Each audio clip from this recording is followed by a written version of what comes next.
He says, what is your opinion on the rumors of Jeff Bezos and the Seattle Seahawks? Well, this is definitely a hot button issue for some Seahawks fans, as Jeff Bezos can be a bit of a character from some Hawk fans that they're out on because of Amazon or practices business lies, what he's done there, or any number of other reasons that they may have. But I've long suspected that he is going to be the front runner. And if you're laying down betting odds about the next owner of your Seattle Seahawks, Jeff Bezos should be that front runner by a large amount. You would put him as, we're talking 95 Chicago Bulls kind of odds, is what I'm saying here. And unfortunately, a guy like Ballmer probably comes in as sort of the Supersonics of that year, where, yeah, I really want that team too. It's like, yeah, but not as much as Bezos is going to want it.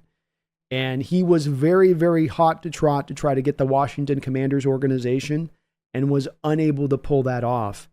And now he is got to be just absolutely a little bit livid that he wasn't able to get the Commanders thing. And then now he gets an opportunity for the hometown team to become available to him. Putting this 2 and 2 together, I think, is not a very big leap in logic. And he's got the money to basically spend and pay whatever it is that Jody Allen wants. And I would say that it probably a matter of time. How much is it going to be, 2 or 3 years? I don't know. But I do believe that there's a really, really good chance that this is going to come down the line. And as much as some people don't like it, because it is Bezos and with his history, the one thing that I would just caution a little bit there with that is that, yes, I understand that background's there, but what you need from an owner, in my opinion, is just a couple of very select things. And when it comes to Jeff Bezos and what he's going to be able to bring to the table, he's going to be able to bring those select things. Specifically, an owner that's got purse strings. He's got the money. He's got the big fat wallet. Now, I know that in the NFL, there's revenue sharing, and you wouldn't think necessarily because they're all billionaires that money really matters. There's a salary cap. But in actuality, it does matter. And there are cash-strapped organizations and cash-strapped owners. Because when you sign certain numbers of these contracts, when you have bonus money or guaranteed money, you got to put it all in escrow. And when you're talking about contracts that are in the hundreds of millions that you got to come up with to put into escrow, not everybody's got that Jimmy and jangling around in their couch cushions. It does make it tougher for some owners. You're not going to have that problem with Jeff Bezos.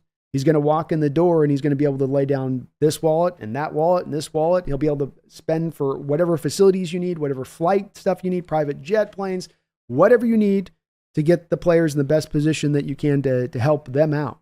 So he does bring that to the table, which to me is the most important part. I've lived through years of owners in Seattle who don't have money. And I've seen the price that you pay as an organization, no matter the sport, when you don't have an owner that can come in there and really compete with the other owners in the sport. We're feeling it right now with the Seattle Mariners. Everybody is just wringing their hands about the fact the offense is going.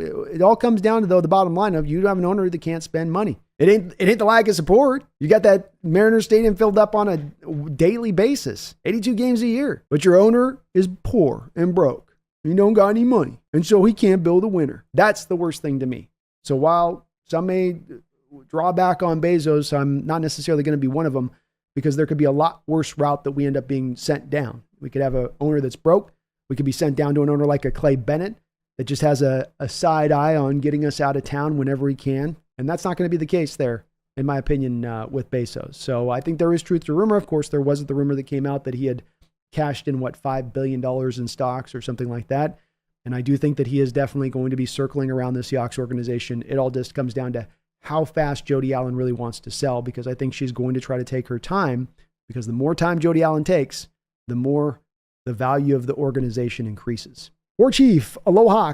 Bezos buying the Hawks has its ups, it has its downs. I would like to see the concept of comparing and keeping up with the best teams in the league, but there is the downside too. It's certainly not going to be a hire that's going to be overwhelmingly loved if he got it. There'll be people that like it. There'll be people that are certainly down on Bezos with their own individual reasons in that. And I get where people are coming from with that. I'm a bit of a guy, War Chief, that has, probably has some PTSD with this.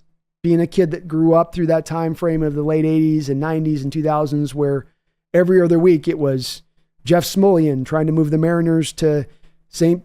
Petersburg, or not St. but down to Florida, or Ken Behring trying to get us down to LA, and then the Sonics getting moved by Clay Bennett. So then you get to that point where you're like, just give me an owner that'll keep us in Seattle and he'll spend the money. Maybe too low of expectations on my part, where that's just my requirements I want.